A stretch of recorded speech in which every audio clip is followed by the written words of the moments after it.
आपके घर का दरवाजा किस दिशा में है? सुबह उठते ही आप सबसे पहले क्या करते हैं? और क्या आपने कभी सोचा है कि योग सिर्फ शरीर को लचीला बनाने की कसरत नहीं, बल्कि एक साइंटिफिक प्रोसेस है? आज हम भारतीय संस्कृति की उन परंपराओं का विश्लेषण करेंगे जिन्हें लोग कभी अंधविश्वास समझते थे, लेकिन विज्ञान कुछ और ही कहता है। ज्ञान की बातें सरल भाषा में। स्वागत है आपका हमारे चैनल पर। योग शरीर नहीं, मस्तिष्क का विज्ञान। योग केवल एक एक्सरसाइज नहीं, बल्कि मानव शरीर और मन को बैलेंस करने की वैज्ञानिक प्रणाली है।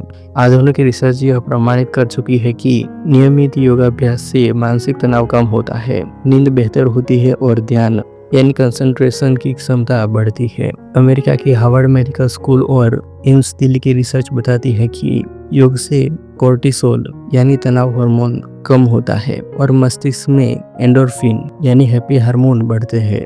आज दुनिया के बड़े बड़े कॉरपोरेट ऑफिस भी योग ब्रेक और माइंडफुलनेस सेशन शुरू कर चुके हैं। पश्चिम जहां अब इसे सीख रहा है, वहीं भारत में यह 5000 साल पुरानी वैज्ञानिक परंपरा है। आयुर्वेद जीवन विज्ञान, न केवल इलाज। आयुर्वेद का अर्थ होता है जीवन का ज्ञान। यह केवल जड़ी बूटियों से इलाज की पद्धति नहीं है, बल्कि एक होलिस्टिक लाइफस्टाइल सिस्टम है। इसमें शरीर को 3 दोषों वात, पित्त, कफ के संतुलन पर आधारित माना गया है।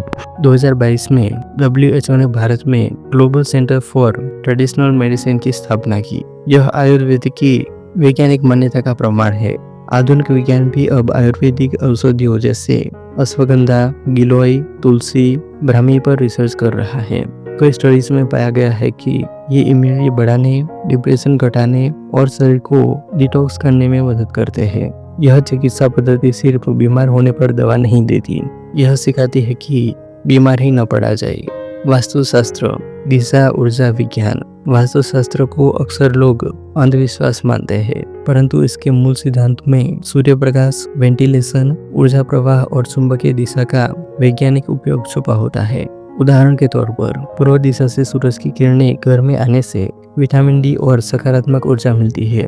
रसोई का दक्षिण पूर्व यानी अग्निकोण में होना गर्मी और वेंटिलेशन के दृष्टिकोण से सही होता है। जल स्रोत उत्तर पूर्व में रखने की सलाह, वहां का क्षेत्र ठंडा और शीतल माना जाता है। वास्तु के कई नियम अब आर्किटेक्चर और क्लाइमेट फ्रेंडली डिजाइन में उपयोग किए जा रहे हैं।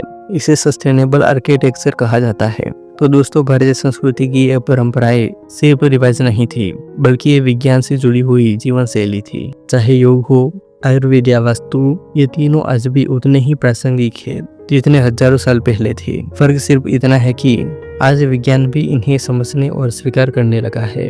अगर आपको यह वीडियो जानकारीपूर्ण और दिलचस्प लगा हो तो इसे लाइक और शेयर जरूर करें।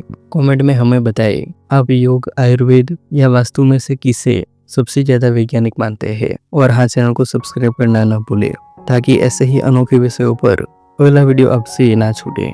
मिलते हैं अगले वीडियो में। तब तक के लिए स्वस्थ रहें, वैज्ञानिक सोच अपनाएं और भारतीय ज्ञान परंपरा को जानें। जय हिंद, वंदे मातरम।